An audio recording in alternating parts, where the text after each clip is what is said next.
The Last Guardian. The final Team Ico game, and for what my money's worth, the most impressive AAA title of the entire 8th console generation.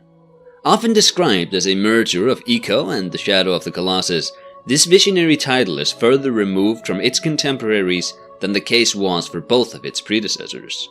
Largely, this is because Ico and Shadow of the Colossus both came in a more innocent time for making games, a time before there was a real model to follow, and every title seemed to experiment in some regard.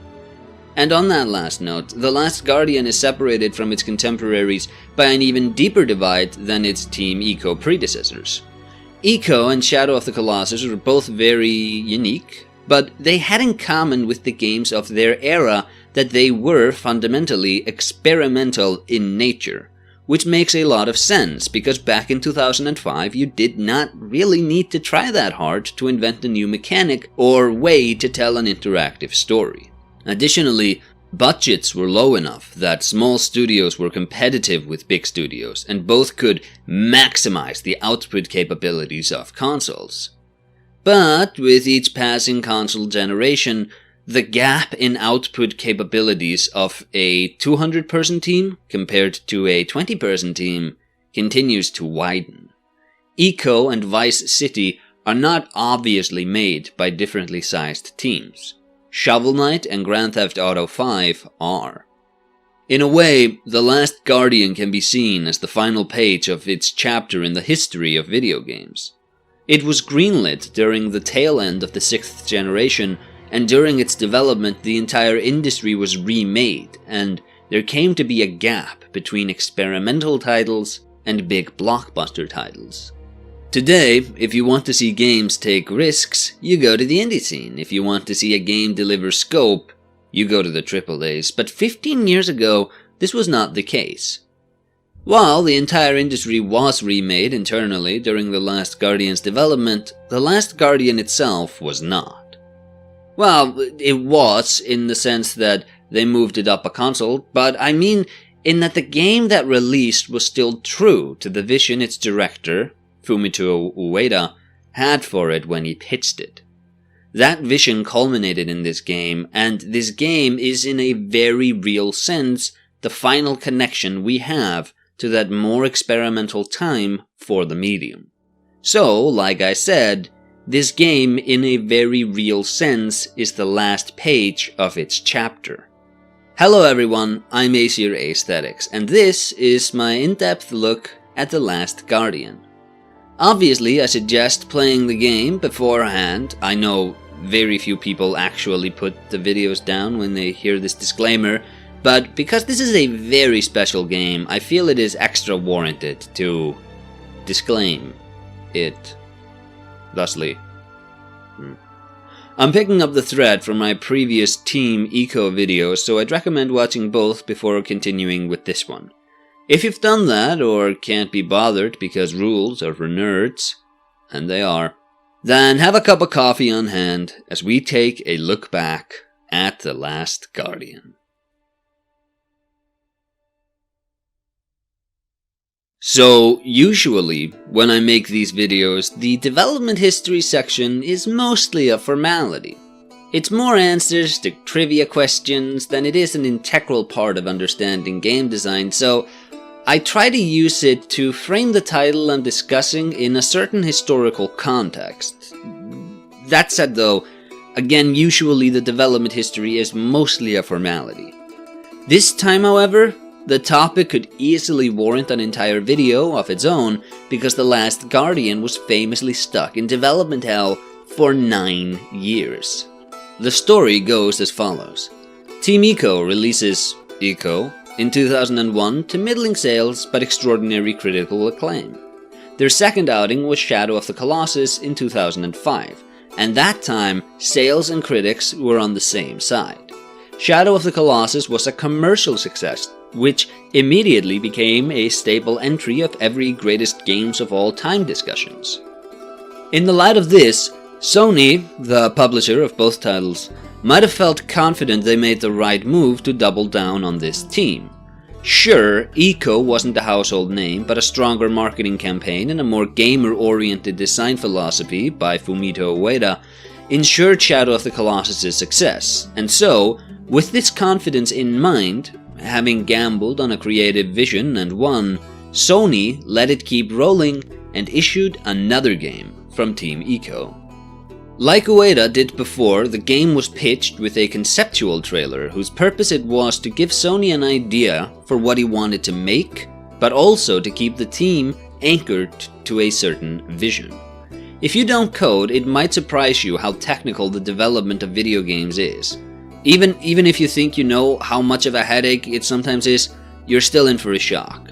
We will think of Trico as a playful cat, bird, dog creature, but to some poor sap, it represents years and years of banging their heads against the desk to ensure that it isn't clipping through the floor, that its head just doesn't glitch out. Behind the scenes, games are a lot less clean than the polished release might make you believe, so a concept video is a good idea to ensure that developers have a reference point for what is wanted, and to ensure that their key conceptualization of the game is as a finished and beautiful product rather than the mathematical hurdles it forces them to jump through on a daily basis. Ueda likes to make games which tell stories games are uniquely qualified to tell.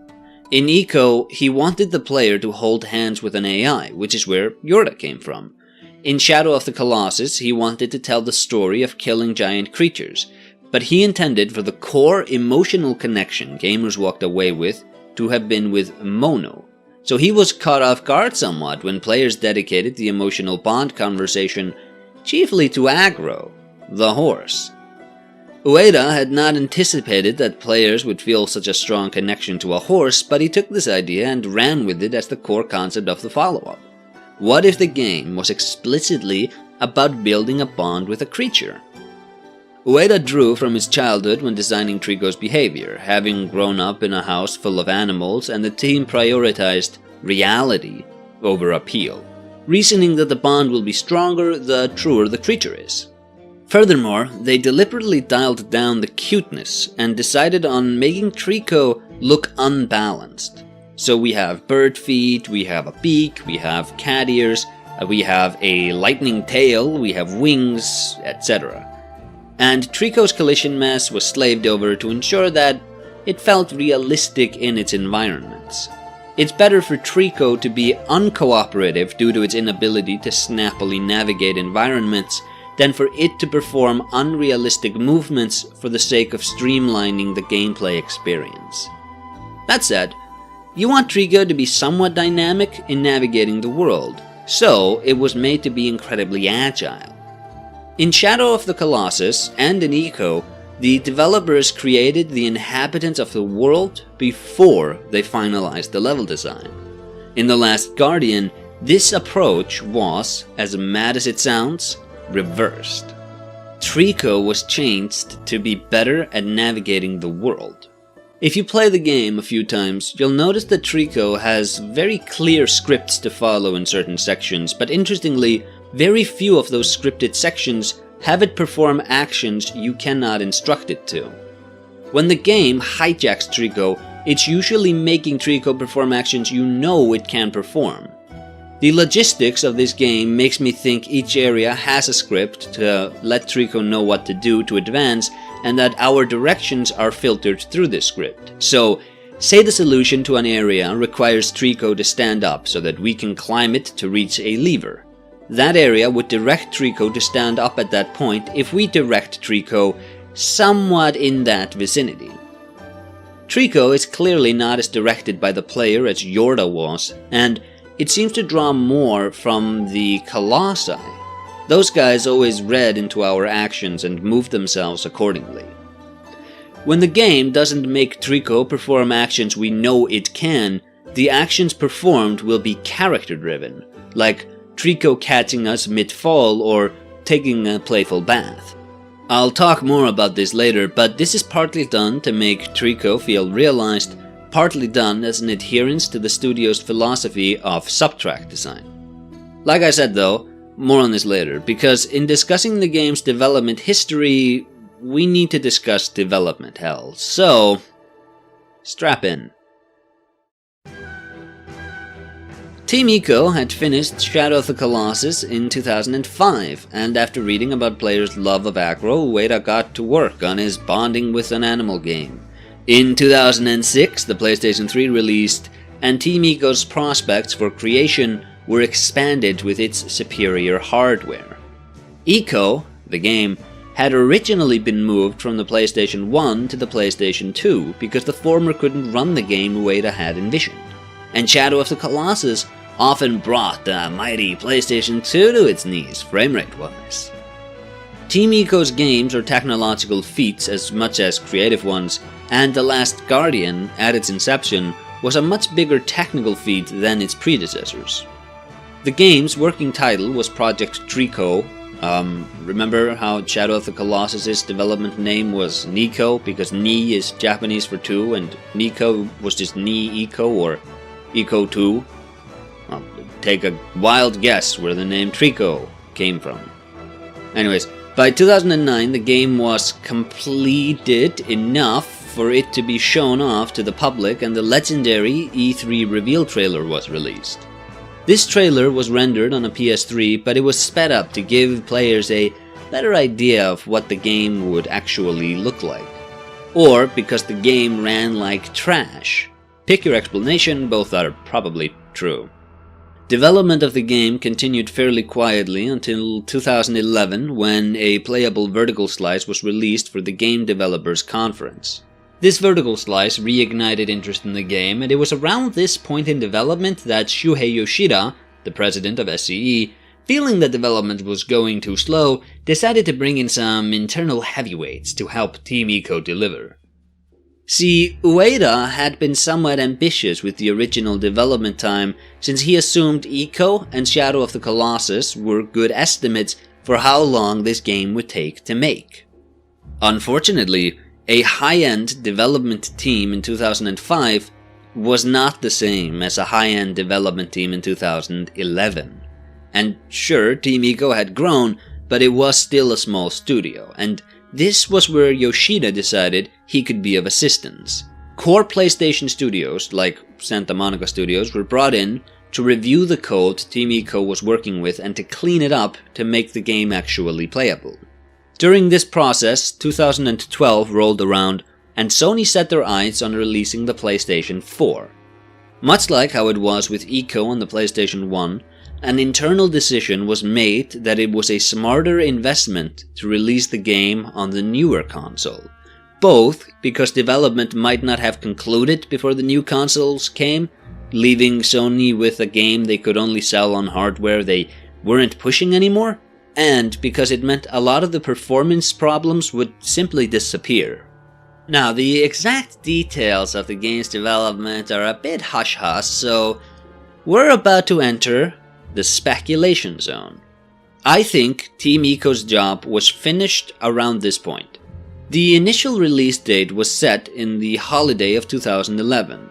The remasters of Ico and Shadow of the Colossus arrived in 2011, seemingly gearing up the hype train for this game, and because with that release, Ueda originally thought to include a demo of The Last Guardian, which, to me, seems like an insane thing to even consider if your game is 5 years and an entire console away from being playable. And because Fumito Ueda went on record saying that his creative involvement had concluded at this point. Probably should have led with that one, huh? We aren't privy to the behind-the-scenes stuff, so this is a narrative I'm sort of puzzling together, but it seems like Ueda handed Sony the game, it might have needed some more work to get the frame rate stable, and then Sony decided that in the light of a new console being a mere year away from releasing, it did not make sense to invest the resources into The Last Guardian just yet. Ueda said that the PlayStation 3 version of the game was capable of delivering on his vision, so it seems to me like Sony decided, let's not put more resources into fixing the game, because a few months from now we'll have a new console and we won't be able to push it. Instead, let's invest into rebuilding the game for the new console. Team Ico disbanded when Ueda left Sony. He cited the delays as the big reason for why he left, and that he felt a deep sense of disappointment in himself. I'm not questioning his stated reason, but the guy later said that the game was completed on the creative side already, and it seems really strange that GenDesign doesn't appear until 2014, almost as if Japan Studios, which was tasked with rebuilding the game under GenDesign's oversight, might have been assigned to make some other titles before they could be put to work on rebuilding The Last Guardian. From the outside, puzzling together the disconnected and often contradictory stories, it seems to me like in 2011 or 2012, Sony has a build of The Last Guardian which Ueda believes can deliver on his original vision. Though, keep in mind here that Shadow of the Colossus had massive frame rate issues, and this was around the time Sony began emphasizing sleek visuals. So, they make a decision, I suspect, to rebuild the game and tell Ueda as much. In 2012, Jack Tretton, who was kind of the president of Sony Computer Entertainment of America at the time, said that the development of the game had been put on hold. Sony denied this, but the nature of their statement makes me think that he was actually telling the truth, because they did not say that the game is not on hiatus, they said that the game had not been cancelled. And I think the hiatus is a real thing. I think Ueda finished the game, it wasn't releasable, and every involved party realized that the game cannot ship in its current state, but also that there's a new console just a year or so away. Sony has a lot of respect for Ueda's vision, and rather than force him to compromise, I think they made him an offer. Your job with us is done, and you have explained that you want to go and form your own studio. That's cool with us, but we cannot ship the game you handed to us, so we'll let you leave, and we'll even forget that you were actually commissioned to make another game for us, but you're gonna stay contracted to complete The Last Guardian when we get to it. Currently, Japan Studios is obligated to work on other titles like Bloodborne and Knack, but we'll schedule time to rebuild your game and you'll stay attached as a contractor. And so, with his job here done, Ueda leaves, does whatever for a couple of years, then, when the time comes for the game to be rebuilt, he's brought back in some capacity to make sure everything is working, that everything is still The Last Guardian. And at launch, Ueda says that the PlayStation 4 build which released was true to the creative vision he conceived of all those years ago. More recently, he's gone on record saying that the PlayStation 3 version had more motion patterns which got lost in translating the game, but that's just the reality of the business. Sony allocates X many dollars to bring the game home, Ueda has to pick and choose what is the most essential, and we get what we get. And it is almost always less than the creator would have wanted.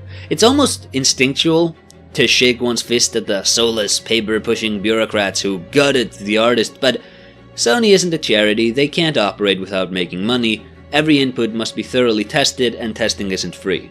The inclusion of something as simple as knockback can break a game, so when translating things from one console to the next, the essentials are the focus. Everything else is a plus. All in all, Sony kept the project alive for 9 years. That's plenty of goodwill on their end. If some things get cut, some things get cut. What is interesting, if we zoom out a bit, is that I've told this story before. Ico was originally a PlayStation 1 title which ran into a processing wall. The console couldn't handle it, and so Team Ico had to decide on whether to compromise Ueda's vision or push on. They opted for the latter, reasoning that a solution to their problem would eventually come, and when it did with the PlayStation 2, they rebuilt the game's visuals and launched it.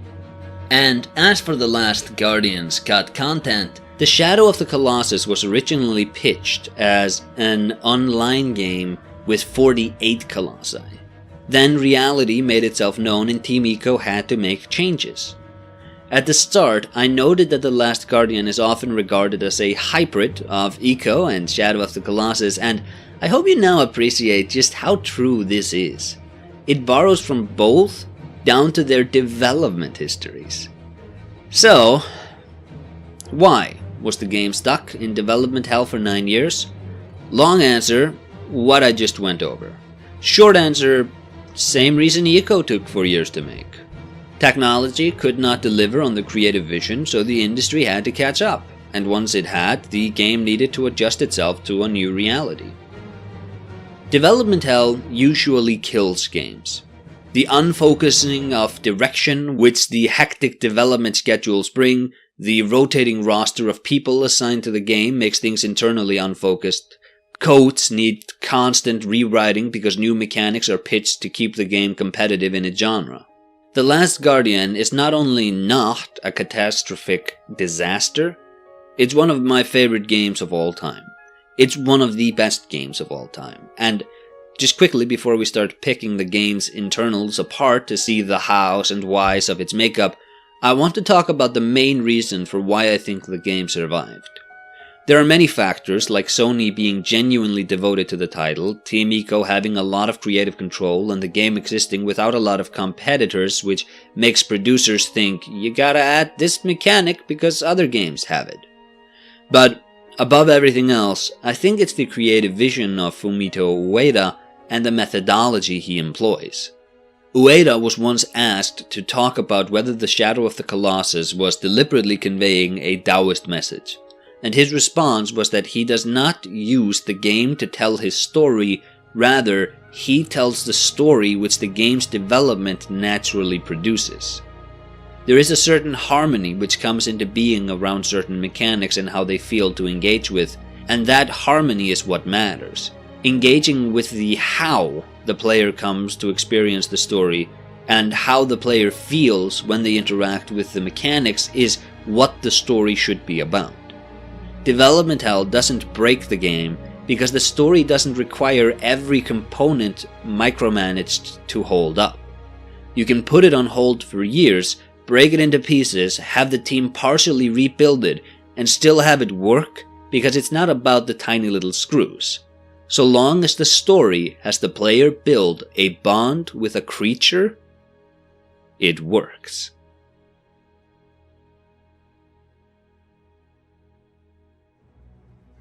The Last Guardian is the continued spinning of the thread we saw established in Ico 15 years prior. Like I already noted, Ueda has expressed that he likes telling stories which are uniquely suited for video games to tell. Wikipedia will tell you that Ico's story was about escaping a castle and then defeating the evil queen, but the qualities that made it a good story for a video game to tell were in the telling, not what was told. Ico was a story about holding hands. Shadow of the Colossus is ostensibly about killing 16 colossi to revive a girl, but the story as told sees a boy travel across a serene, mostly empty land to destroy the majesty it contains, continually rotting himself all throughout. The Last Guardian's story is about escaping an ancient citadel, but the story as played is the building of a bond with a magical creature.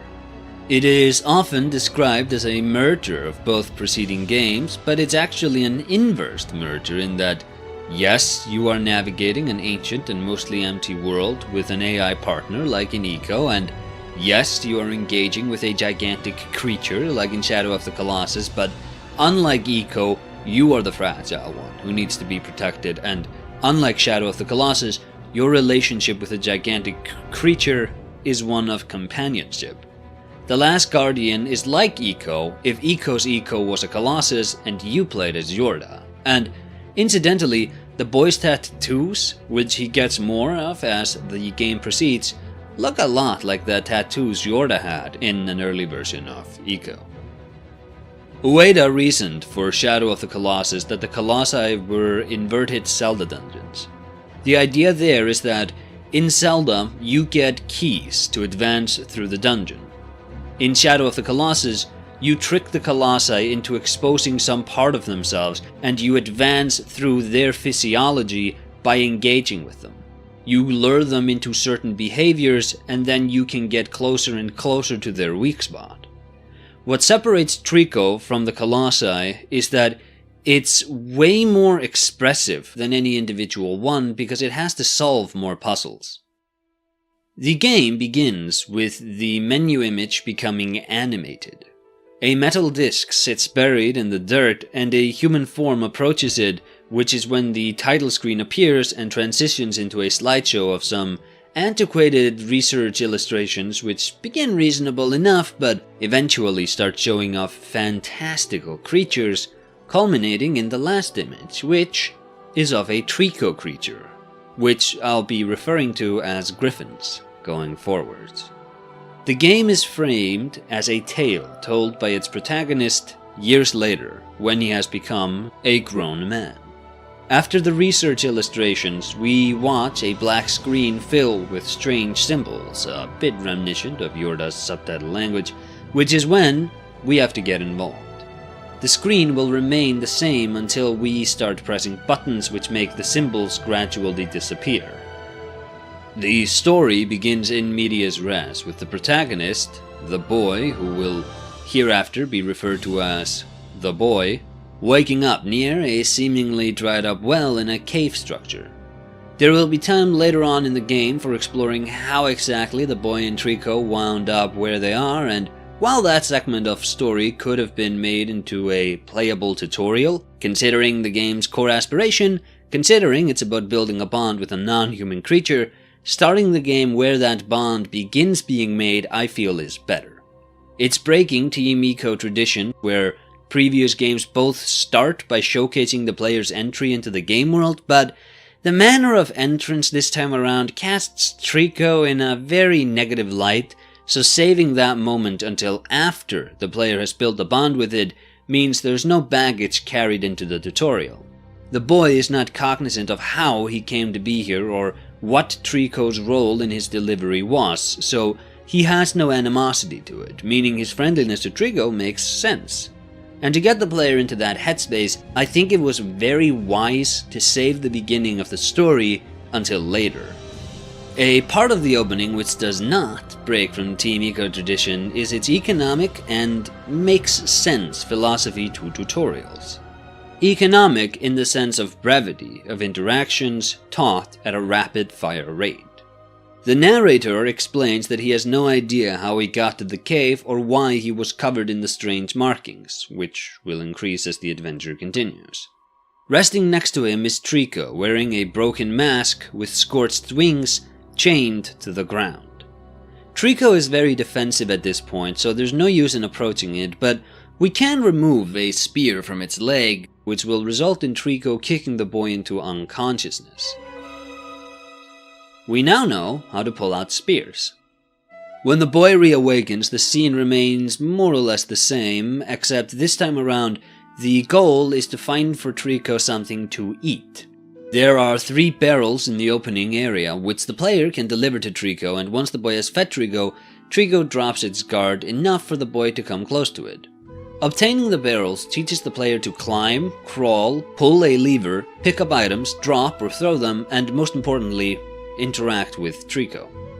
After feeding Trico, the boy can remove the second spear from its body, which is when he gets knocked out again, but waking up this time around happens because Trico nudges the boy awake. I like that touch because it clarifies that there is progress being made, and it means that the player does not need to experiment to understand that Trico is now friendlier. The boy will this time around be tasked with unchaining Trico. Note again the economic tutorial in that the lever which unlocks the chain looks identical to the lever pulled just a few seconds ago, and the two make their way to a dead end. Upon further inspection though, there's a ledge we can reach if we jump to it from the top of Trico, where we can crawl through a small gap into a seemingly secret room housing a reflective disc. Once the player decides to test the disc out, they'll learn that it prompts lightning to start shooting from Trico's tail, and with no alternative direction, the most video game thing to do is to use the new mechanic to open up some path. Team Ico are very creative, but fundamentals are fundamentals, for a good reason. The lightning can be used to break open a damaged wall, opening up the path to the next area. When I call this opening economic, consider just how many inputs have been taught to the player already. I also said that it adheres to a makes sense philosophy, and this is very Team Ico. Most challenges are contextual in nature rather than executional. So the player is not asked to master timed reflex mechanics, but to observe the world and navigate it in a sensical way. For the opening, consider the application of recognizing context to drive the experience and teach the player the fundamentals. It makes sense that you have to interact with Trico to advance. It makes sense that the lever, which releases Trico's chain, operates and looks the same as the lever you pulled to get the barrel. And it makes sense that Trico can be climbed. The ceiling of the cave leading to the secret room is so high that you just know instinctively that Trico is supposed to go there. It makes sense to try out your newly acquired item in the room where you were stuck in. I know the game does the whole button prompt image, which is excruciatingly not possible to turn off in any menu, but even without it, I think most interactions would have come naturally to most players. After escaping the opening cave area, there's a water room where the player learns how to swim and that Trico is afraid of water. This level leads to the first point of perceived separation, with the boy exiting out of a small window, telling Trico it's time for them to go their separate ways. Once outside, however, Trico follows the boy, who realizes two things. 1. Trico will not be so easy to part with, and 2. Thankfully that's the case, because getting home is harder than he originally thought. The two are located in the nest, which I think must be among the most overlooked video game settings in recent times, considering how unique it is and how much it adds to the journey. Every Team Ico game stars a boy and his AI friend in a strange environment. Ico and Yoshida in a castle, Wander and Acro in the Forbidden Land. The Last Guardian's nest is part valley, part ruins of a long-gone civilization, if there ever was one, part broadcasting tower. Each environment feels very different from the others, and although the boy in The Last Guardian and Ico interact with their world very similarly, anyone who'd say The Last Guardian is a mere Ico retread is drunk on reductionism. Since Ueda's games are driven primarily by context recognition rather than more conventionally skillful play, context recognition is certainly a skill, but it's not deep mechanics or high-risk, high-rewards, which games usually lean on for engagement. Since Ueda's games are primarily driven by context recognition, and because Ueda employs subtract design, it's obvious that these games should take place in ancient environments. Ueda has said that he prefers a simple world with the semblance of living over a complex world without it, and so rather than drop NPCs everywhere to fill you in on the world's lore, these areas are desolate, abandoned, without even text messages to fill you in on what life used to be like here. Everything non-essential is cut for subtract design reasons, and since the game is already about recognizing context, it makes a great deal of sense for these games to have the player fill in the gaps themselves. This is a perfect marriage of design principles to application, and it means that Team Ico can get way more mileage by dropping a giant ring in a desert than most games can with a paragraph of text.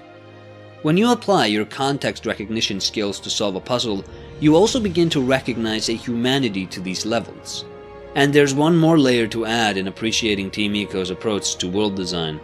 Ueda has explained that the emptiness of his worlds was initially as much a technical consideration as it was an artistic one.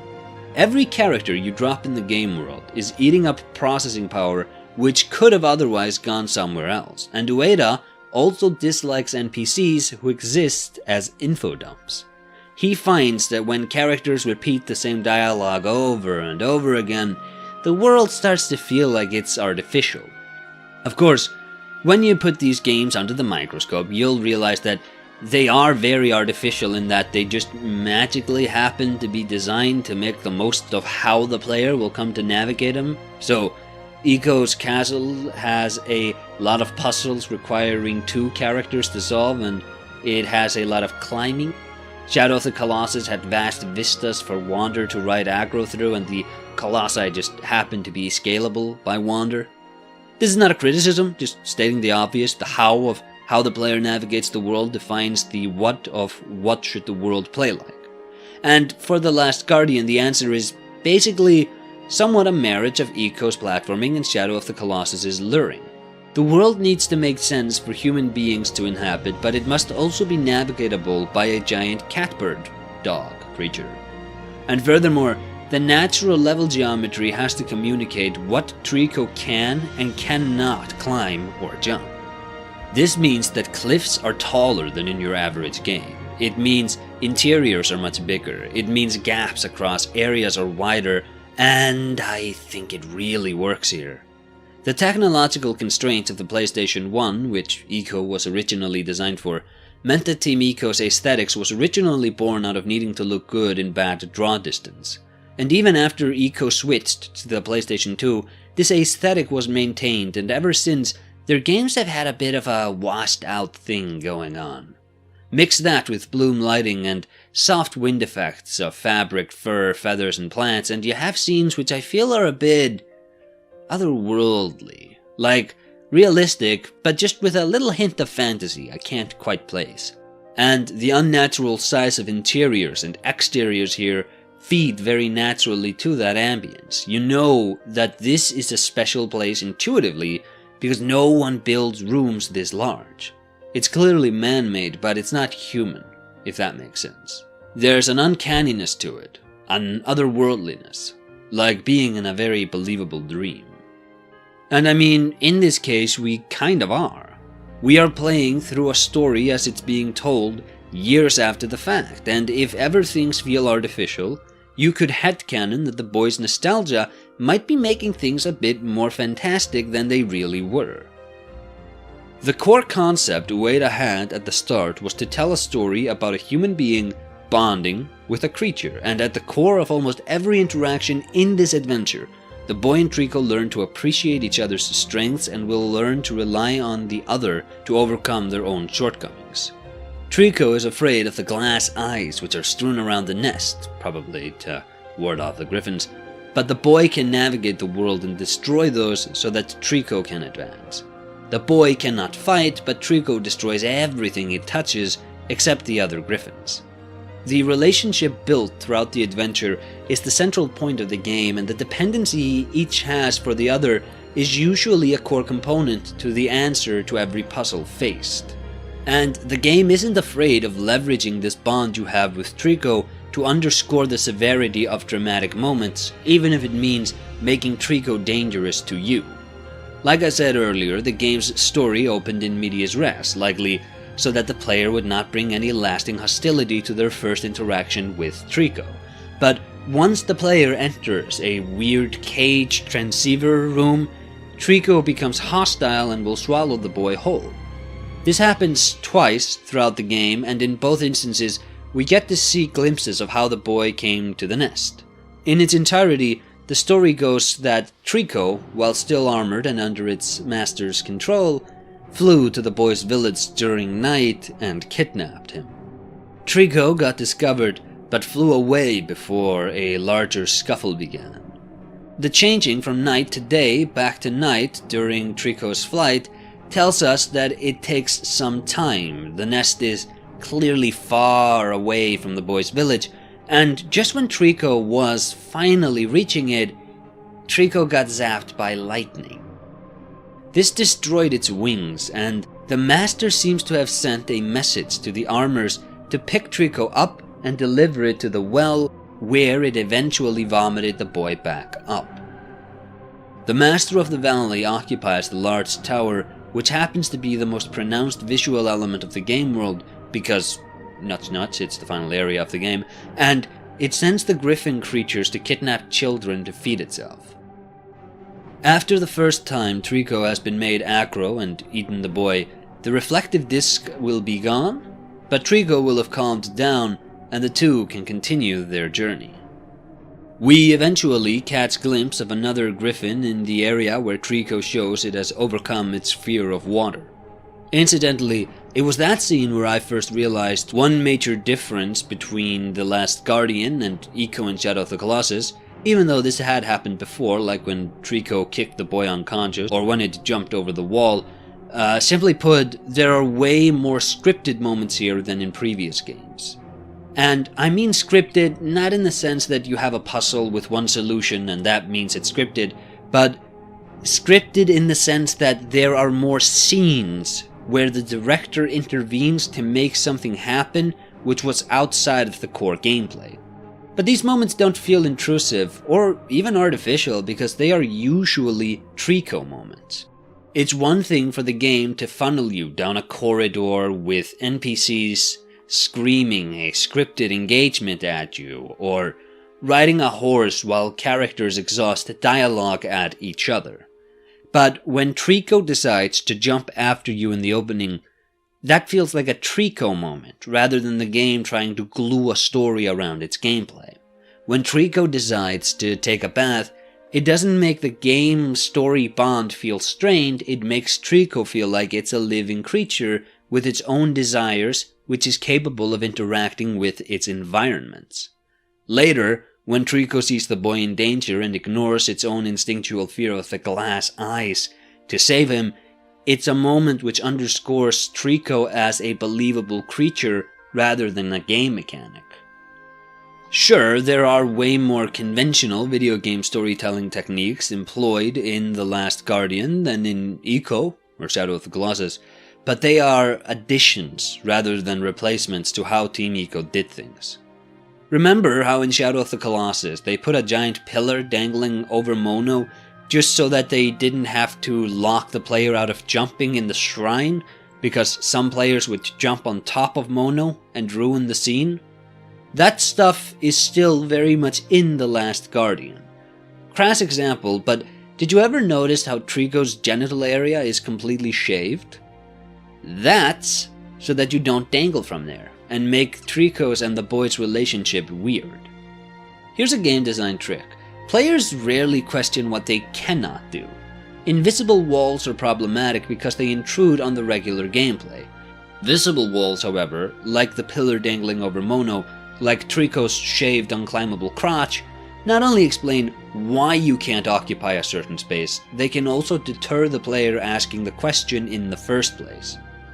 By not giving you the option to dangle on Trico's crotch, by creating a visible wall in the absence of climbable feathers, the developers managed to take Trico's crotch completely out of the Last Guardian conversation. Well, I guess I'm talking about it, so not completely, but you know what I mean. The absence of avenues for goofiness makes for less goofiness. And when that absence isn't arbitrary, think invisible wall or movement speed locking, but is clearly communicated, players don't feel like the goofy expression has been stolen from them. Moving on from the crotch conversation, I hope you can forgive me for that little detour, there's a great moment in the game where we are given more control over directing Trico. The way it works is very intuitive, and it actually harkens back to Ico. In Ico, we held Yorda's hand by holding R1. In The Last Guardian, we issue guidance to Trico by holding R1, and then pressing the appropriate face button. And the face button pressed will always correlate somewhat to the boy's own moveset, so R1 plus X means Trico should go down, R1 plus triangle means Trico should go up, etc. The game to come will include way more Trico platforming, and I think the reason we are given this more direct way of communicating to Trico is because otherwise we'd more or less be a passenger for large chunks of the rest of the game. Even though Trico is the one jumping, giving us a button to press, even though it wasn't strictly speaking necessary, is a touch I like because it keeps the controller in our hands. One of my pet peeves with games is hating to put the controller down. I know this is a massive nosedive into an unrelated game, but compare the car scene from Metal Gear Solid 5 to the ladder scene from Snake Eater to get what I'm saying. The simple distinction that in Snake Eater we have to hold down a button to climb the ladder makes the ladder scene play way better to me. Anyways, we are given more direct control over Trico, and with it, more times when we stand in front of it like an idiot prompting for it to do something. If all this added control accomplished was to make the Trico platforming sections more engaging, I'd call it a success, but it also makes for more instances of trying to communicate with Trico. With this new mechanic in hand, the player and Trico adventure some more, bonding along the way until they collapse a tower and desperately jump to a cliff where they encounter a hostile griffin who assaults them, knocking him down and resetting a lot of progress. When we regain control, we are stuck on a branch. Take note of that setup. We exit the room from the ceiling, and there's a few more puzzle rooms until we eventually have another griffin encounter after the duo has split up. I will go over this section of the game a bit better later on, but the essential thing to note is that it ends with the boy stuck in a cage and the hostile griffin creature leaving. We are eventually saved by Trico and continue adventuring until we have that second scene of Trico becoming hostile and eating the player. This is the one where the backstory of how the two came to be in the cave is played, by the way. The setup to the area is incredibly similar to what it was the first time around, but waking up this time is very different. It happens because Trico desperately tries to get the boy moving again. Team Ico is really good at using repetition to hammer home important story beats. Petrification in Ico was that game's most pronounced failure state, visually speaking, and so, when it came time in the end to show Yorda in a desperate state, they created a petrified model of Yorda and plopped it down right before the final boss. Shadow of the Colossus is a series of horseback rides through a mostly empty world until we finally meet something living in the Colossi, only to kill it. Along the way, rotting Wander's physical state. The scenes of Trico eating the boy play very similarly, but the waking up is what is changed, just like how the boy waking up in the beginning of the game changed. It might be that the second one of these scenes has Trico nuts the boy awake because the game just showed it eat him in the backstory, and that might have made some players wary of Trico's motives, and so Trico carrying the boy around to try to wake him up and being ecstatic to see him awake might have been a way for the developers to clearly emphasize that Trico is now your ally. They might have even had Trico hypnotize the boy in the flashback to plant the idea of mind control in the player's head, so that they would have a ready explanation to excuse Trico's flashback behavior. The absence of conventional NPCs makes player direction less direct than in more conventional games, but the same tactics that work in, say, a Call of Duty also work here. Funnels in level design, lighting, colors, and camera angles. There's two more significant progression pointers here that warrant talking about, however. One is Trico itself, which will often, usually after the player has wasted a certain amount of time trying to figure out where to go next, which will often move to where the player needs to be, to nudge them into interacting with the lock-on progress. And the other significant player director is voiceovers. Because the game is framed as a story being told by the boy years later, his grown-up voice will from time to time cryptically or overtly state what the goal of a given area was. Also, and this isn't ever told to the player, but pressing either analog stick will sit the boy down to meditate and a voiceover will come. The meditation works out as the internal last resort for when you get stuck. The external last resort, of course, being looking a puzzle up online. That Trico nudges the player towards each answer is a very nice touch. It rewards players who actively engage with it, and it also sells Trico as a part of the environment, which was kind of a big deal to get right.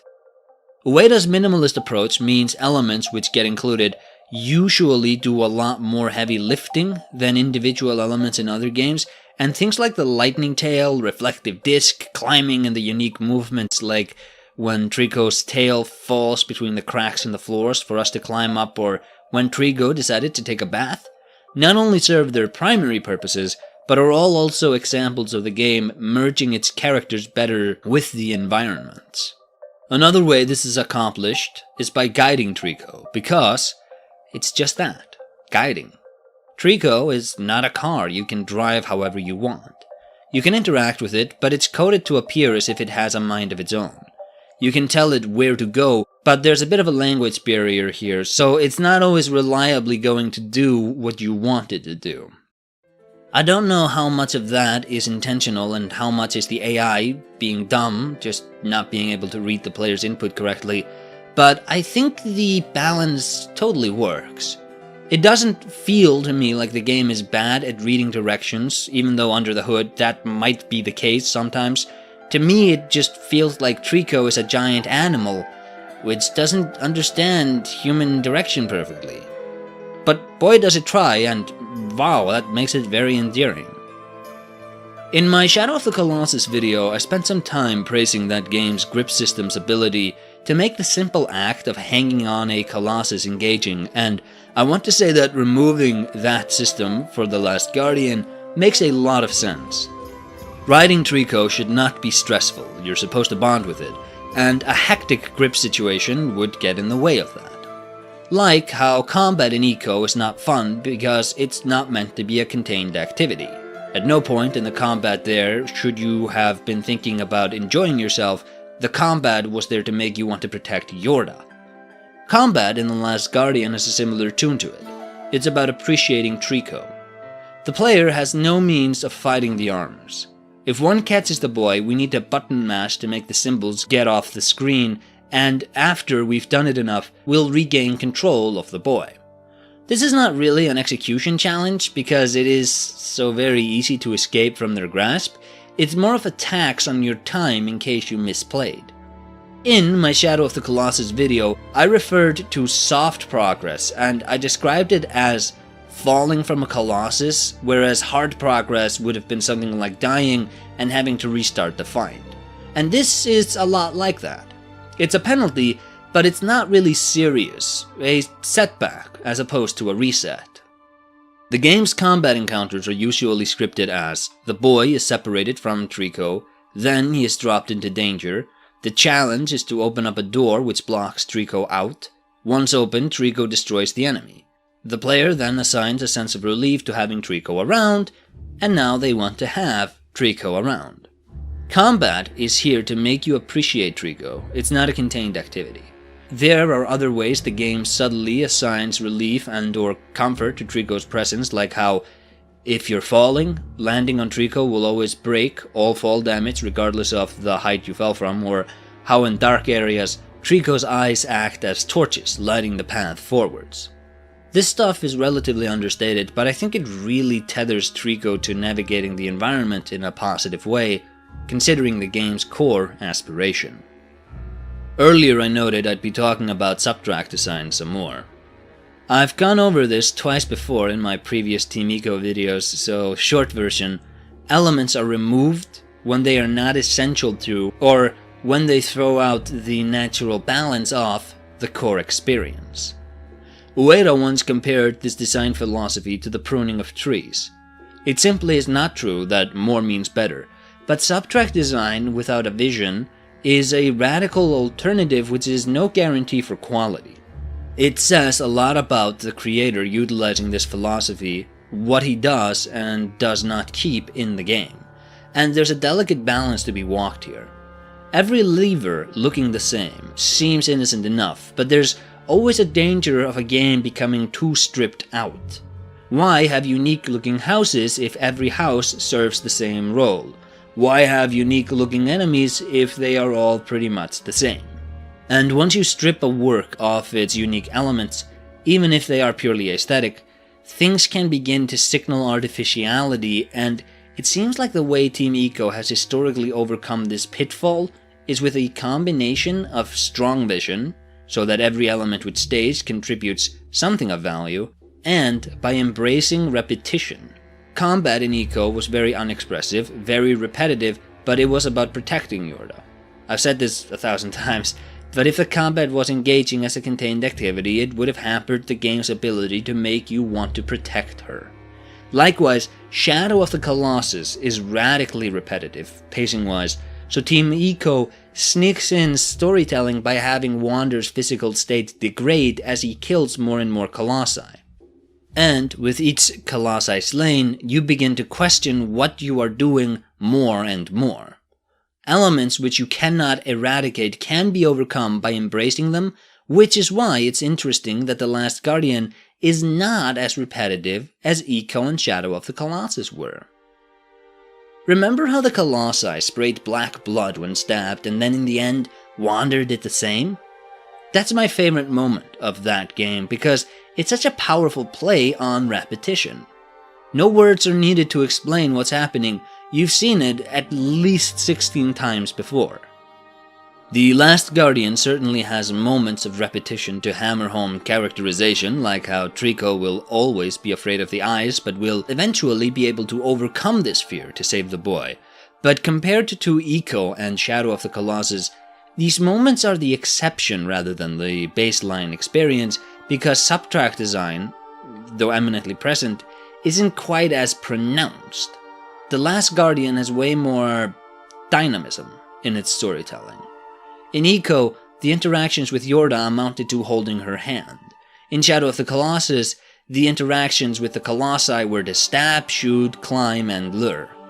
In The Last Guardian, the interactions we have with Trico are climbing it, pulling spears out of it, calling it, guiding it, feeding it, comforting it, rescuing it, jumping to it in the hopes that we are caught. There's more, but my point is made.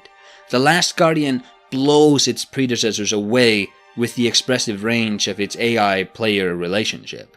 And in addition to being more expressive, each individual interaction with our AI partner and each individual mechanic has more contexts in which they are fitted. Like how we talked about earlier with the lever in the beginning looking and functioning the same as the lever to unlock Trico's chain, or how the reflective light is both a lightning rod and it also functions as an elevator activator. On top of that, compared to its predecessors, The Last Guardian has more unique area-specific context puzzles.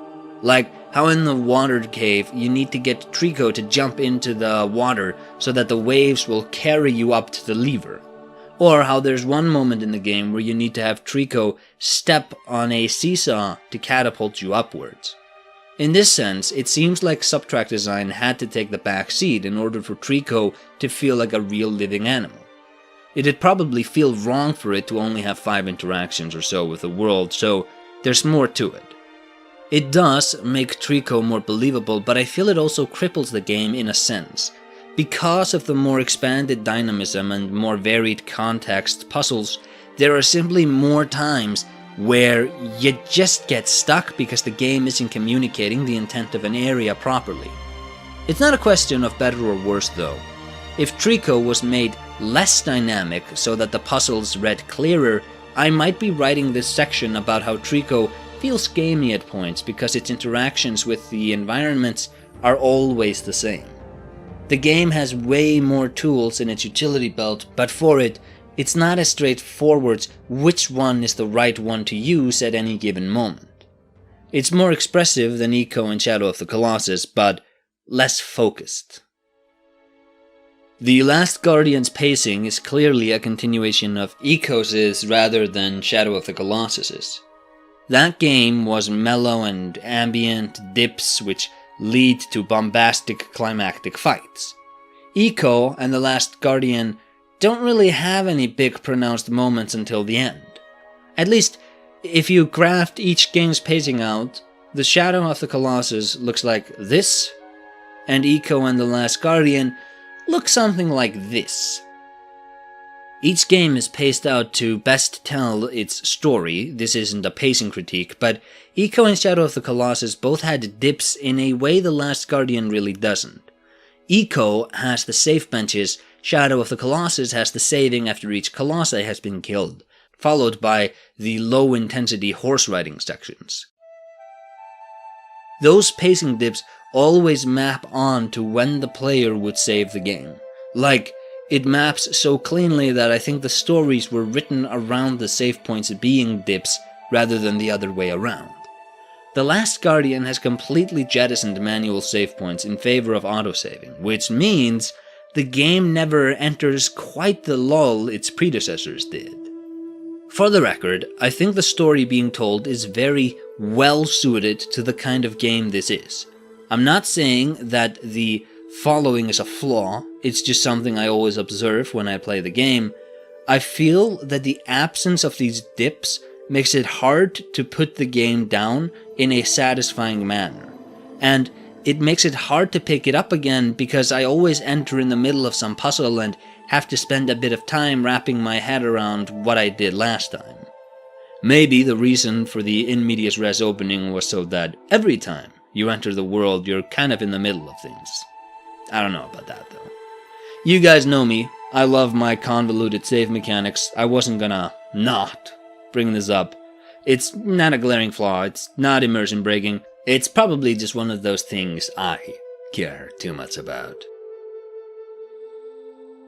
When our duo first reach the Tower of the Master, the player realizes that the unassuming architecture of the tower, unassuming from a distance that was, actually looks like nothing else in the game. All throughout the experience, Trico has howled at the tower, so you know it's got some bad juju, and seeing it up close should confirm as much. There's an ambush on the bridge, which is when the game showcases one of Trico's unique behaviors I talked about earlier, by having Trico ignore its instinctual fear of the glass ice to jump into the scuffle and save the stupefied player. But in the ensuing conflict, Trico retreats and the bridge underneath our duo begins to collapse.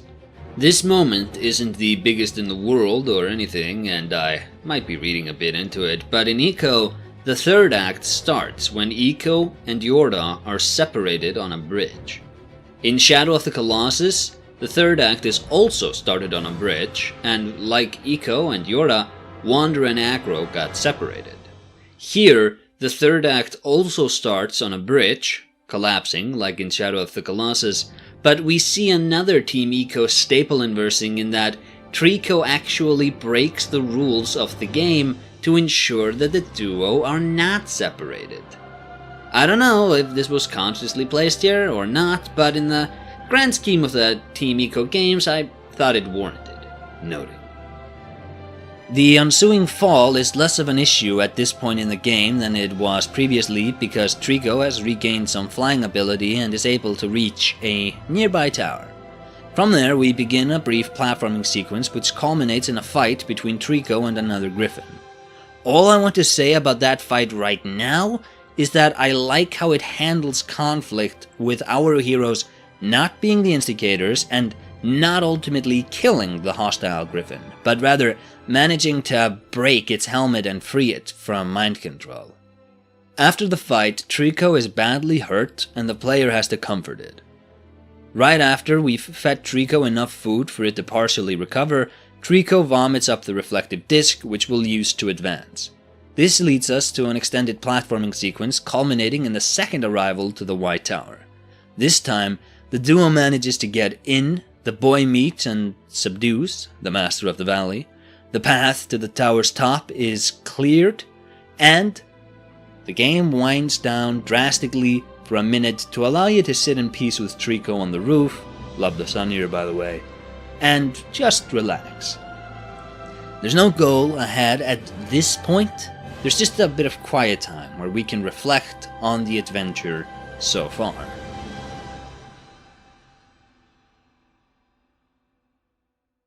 Every close-up Griffin encounter has been used to signal yours or Trico's weakness.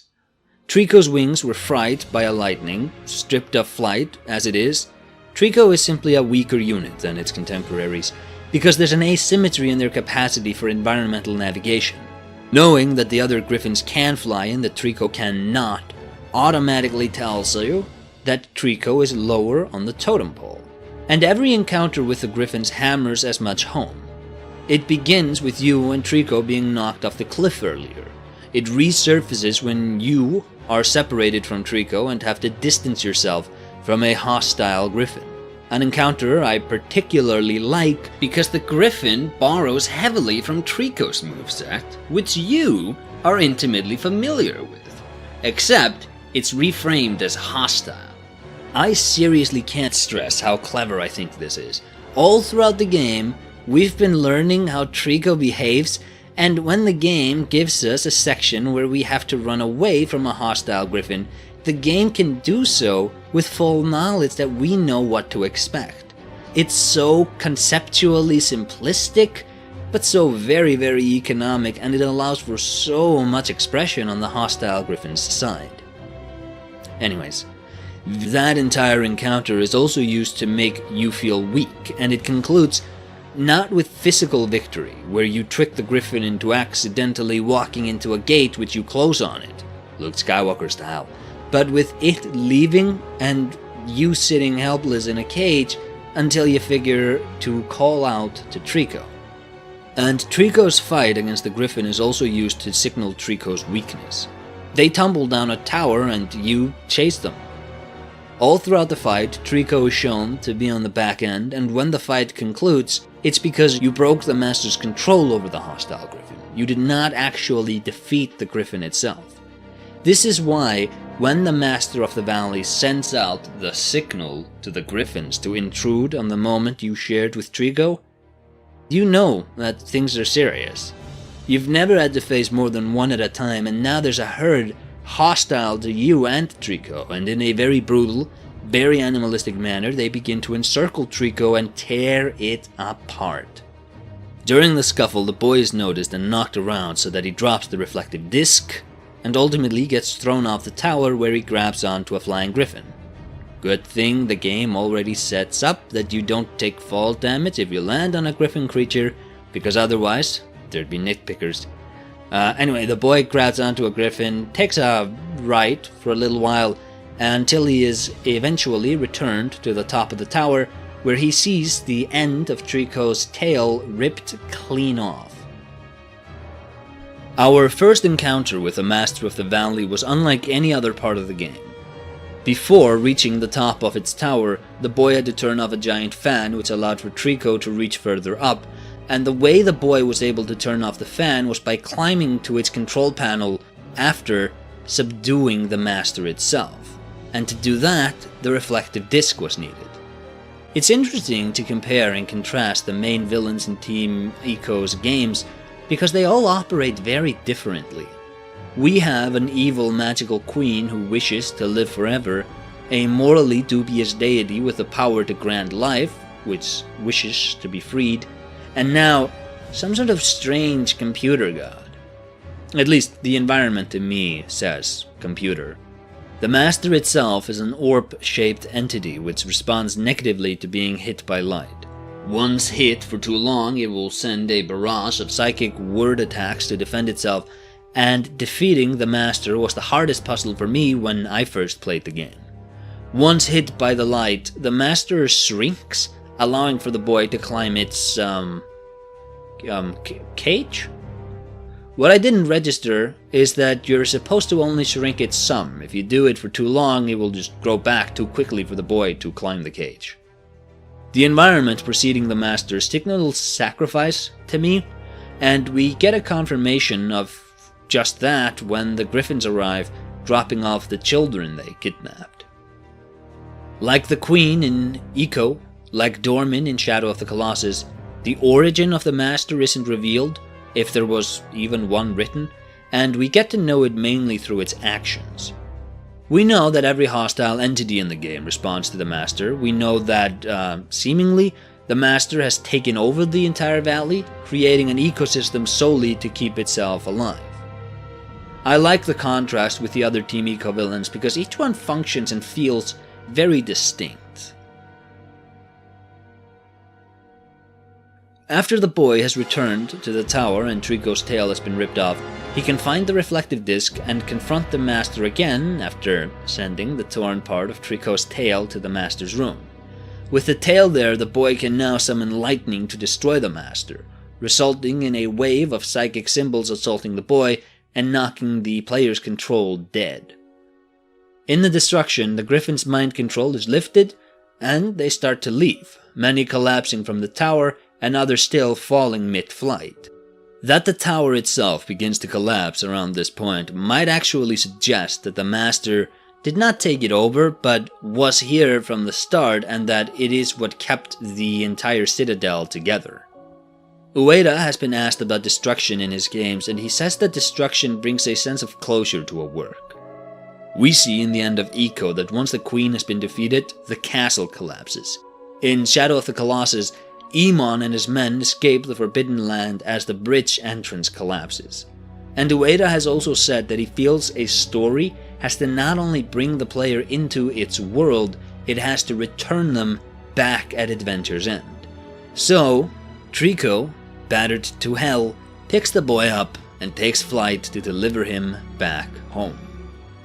The game is about the bond between these two characters. Advancing always happens because these two characters aid one another. It's actually so hardcore that the time we got stuck on the branch, remember when I told you to note that setup? And that time we got stuck in the cage, both of those give you some control over the boy. I spent a lot longer than I had to trying to get out of both puzzles, but the control there isn't meant to get you out, it's meant to give you an avenue to exhaust yourself until you realize you can call Trico. And after trying everything and failing, calling out to Trico, having it actually show up and save the boy is very relieving. The boy fits the mold of Ueda's protagonists, that is, a young man who is vulnerable compared to what he faces, aided by an AI partner. What separates the boy from Ico and Wander is most evidently how fragile he is. Sure, Ico and Wander both got knocked around, and Wander really got knocked around, but the boy comes across as more fragile because he really doesn't have a way to fight back. His movement looks very clumsy, his recovery frames take extra long, losing health is always showcased with his movement being hobbled rather than a bar decreasing, and the game also emphasizes his smallness in ways which previous games didn't. Sure, Wander was able to scale the Colossi and kill them because he was small, but the boy here is sneaking through cracks in walls and crawling through tight little tunnels. And his smallness is emphasized even further because the environments and enemies are so dramatically big. When we control the boy, we capitalize on his smallness to advance, and when his smallness is a liability, we have to rely on Trico to keep him safe. After a long trip, Trico crash lands in the village and spits the boy out to the hostile villagers, prompting for them to take him. They do, but keep their spears aimed at Trico, which refuses to instigate any sort of attack in spite of the circumstances. As I've gone over, Team Ico was really good at using repetition and contrast to tell stories. In Ico, we fought off shadowy creatures over and over again to keep Yorda safe. They had a demonic appearance which was changed to make the final confrontation with them such a powerful moment. Hiding the horns of the boys and the demonic silhouettes in the shadows was a nice touch. In Shadow of the Colossus, the blood spraying of the Colossi was a recurring visual motif exclusive to them, and to showcase Wander's corruption and the end, the developers had him be impaled and spray the same blood. As tensions rise among the villagers and Trico, we are given control over the boy one last time. He's very exhausted and might be close to death even, but to prevent the incoming collision, to prevent Trico from being attacked, we use the boy to issue a final command, which is for Trico to leave, formally severing the bond we spent the entire game forging. In the flight away, it is stated by a villager that in its current condition, Trico does not have long left. And then, credits.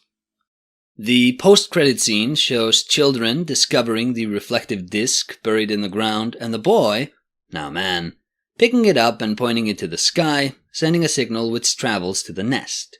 We follow the signal be sent until we are once again in the beginning area of the game, where we see Trico's eyes emerge from the shadows, followed by those of a second griffin. The final thing we hear is a noise of joy coming from Trico, recognizing the symbol as being that of the reflective disc, probably recognizing that it was sent by the boy, and, once again, Team Ico delivers not the obvious ending, but a very nice one, regardless.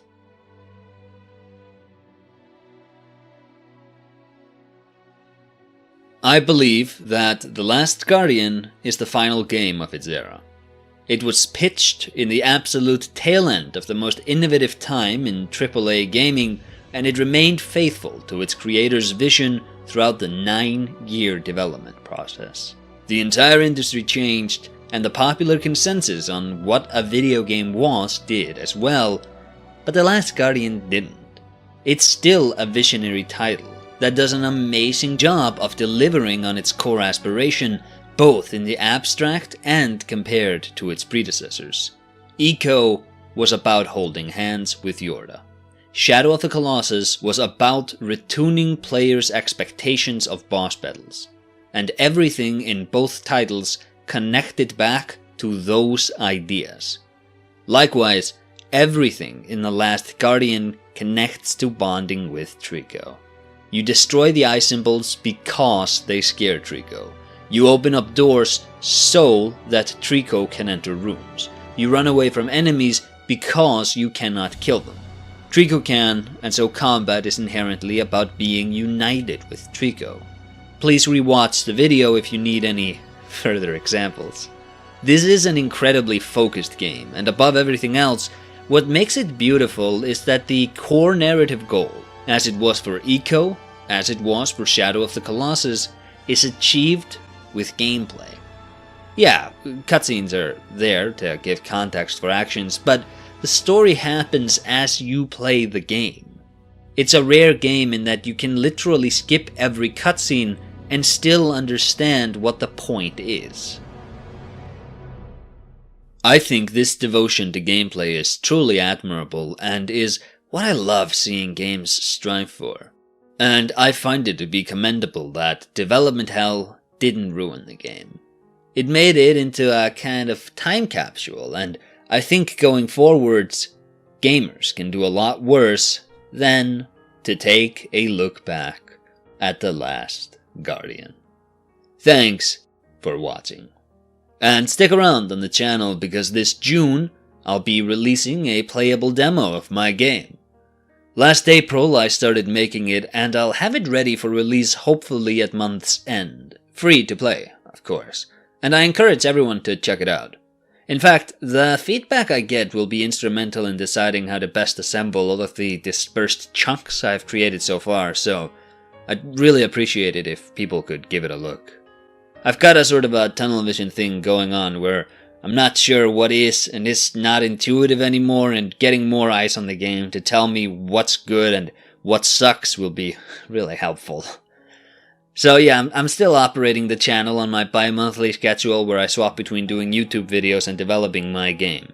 Next July, I'll be going over Shadow Tower Abyss, as well as making a few shorter and more topic-focused rather than title-focused videos. The videos I make are funded largely by Patreon, where I give early access to videos to contributing members. My rule for this is whatever amount of money you wouldn't care to collect if it fell behind the sofa is the right amount of money to spend. The link to pledge is in the description box. Also linked there is ProjectLongplay and WorldOfLongplays, who supplied the majority of the footage I used in this video. Thanks to Spaspo4 for recording the WorldOfLongplay's footage. And the Essays&Espresso podcast, where me and some friends have topic-focused talks, chiefly relating to video games. Also, be sure to comment, press the bell icon to receive notifications, because YouTube isn't that great at telling people when stuff is uploaded. You know, the typical YouTube sign-off stuff. Interactions tell the algorithm to suggest the video. Live your life. Feel free not to comment. I don't know, it's late when I'm recording this and later when I'll get to editing it. I just hope this video has been worth the time you spent watching it. I've been AesirAesthetics, and until next time, take care.